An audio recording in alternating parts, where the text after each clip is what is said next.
buon lavoro. Ma non signora, io ho fatto solo i miei doveri di maestro e Antonio con la sadotta fa tutto da sé.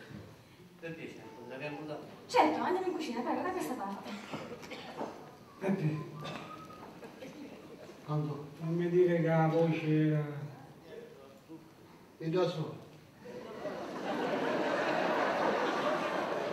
E poi questo, scuccia. Vedi, la faccia sta basta. Voglio, avete sentito che voce che tira Antonia, la figlia di Anna? Madonna, sembra un usignolo!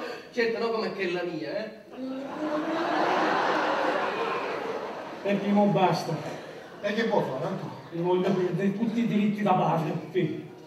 Peppino! Giusto. Peppino! Ciao Antonio! Ciao Carmela. Si fulminava la lampadina! Non parare da lampadina perché non ha... Oh, non mi tocca le... Fammi pararli! Ah, poi. Che siccome io con tutta la scala non c'arrivo! Ma ganci! Dato che avevi sta fortuna di essere l'uomo amato,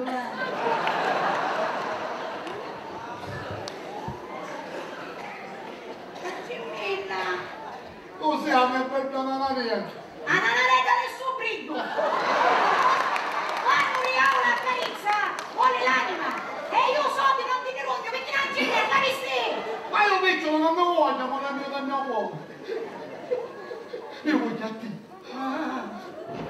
Come me. Ma ti piace? Ti metto su del lei. Mi sta chiamando tutta la pressione! No, non la pressione. E veneno!